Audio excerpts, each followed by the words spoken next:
अच्छे ने अच्छा और बुरे ने बुरा कहा मुझे, क्योंकि जिसको जितनी ज़रूरत थी उसने उतना ही पहचाना मुझे।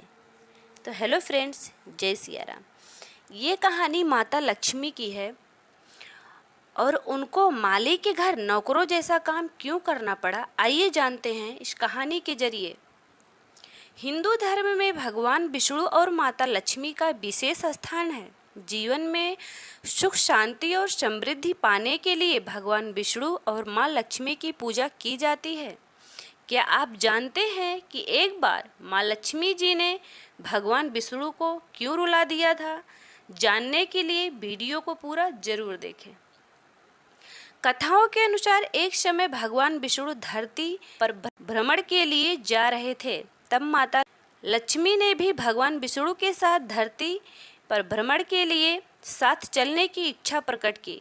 तब भगवान विष्णु ने माता लक्ष्मी से कहा कि उनके साथ तो आप चल सकती हैं, लेकिन उनकी एक शर्त है। तब माता लक्ष्मी ने भगवान विष्णु से उनकी शर्त पूछी। तब भगवान विष्णु ने उत्तर दिया कि धरती पर चाहे कैसी भी स्थिति क्यों ना आ जाए, लेकिन उन्हें उत्तर दिशा की तरफ नहीं देखना है। माँ लक्ष्मी ने भगवान विष्णु की शर्त मान ली और उनके साथ साथ चल पड़ी। जब भगवान विष्णु और माता लक्ष्मी धरती का भ्रमण कर रहे थे, तब माँ लक्ष्मी की नज़रें उत्तर दिशा की तरफ गई। वहाँ इतनी ज़्यादा हरियाली और मनमोहक बगीचे थे कि माँ लक्ष्मी स्वयं को रोक नहीं पाई और बगीचे की तरफ चल पड़ी। बगीचे से उन्होंने एक फूल तोड़ा और वापस भगवान विष्णु के पास आ गईं। भगवान विष्णु माँ लक्ष्मी को देखते ही रो पड़े। तब माँ लक्ष्मी को भगवान विष्णु की शर्त याद आई और उनको एहसास हुआ कि उन्होंने गलती की है। भगवान विष्णु ने कहा कि आप बिना पूछे उसकी किसी चीज़ को छूना या उपयोग करना अपराध है। माँ लक्ष्मी ने भगवान विष्णु से अपने किए की माफ़ी मांगी, लेकिन भगवान विष्णु ने कहा कि आपकी गलती की माफ़ी तो सिर्फ बगीचे का माली ही दे सकता है।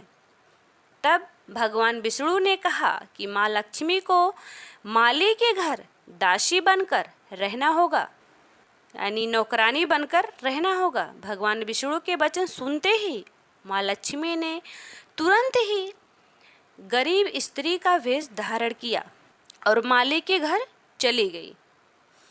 माली ने भी माँ लक्ष्मी को गरीब स्त्री समझकर काम पर रख लिया। उसे क्या मालूम था वास्तव में है कौन, और उसने उनसे अपने खेत और घर में बहुत काम कराया। लेकिन जब माली को पता चला कि वो गरीब स्त्री कोई और नहीं बल्कि स्वयं माँ लक्ष्मी है, तो वो अपने अपराध भाव के कारण रोने लगा और उसने माँ लक्ष्मी से प्रार्थना की कि जो भी उसने उनके साथ किया उसके लिए माँ लक्ष्मी उसे माफ़ कर दें। तब माँ लक्ष्मी जी मुस्कुराते हुए माली से कहा कि जो भी हुआ वो नियत थी, इसमें तुम्हारा कोई दोष नहीं है। लेकिन माली ने जिस तरह से माँ लक्ष्मी जी को अपने घर का सदस्य समझकर उनके साथ व्यवहार किया, इसके लिए माँ लक्ष्मी ने उस माली को आजीवन सुख समृद्धि से परिपूर्ण रहने का वरदान दिया। उन्होंने कहा कि अब जीवन में उसको और उसके परिवार को किसी भी तरह का दुख नहीं भोगना पड़ेगा। इसके बाद माँ लक्ष्मी और भगवान विष्णु अपने लोक वापस चले गए। जय सिया राम।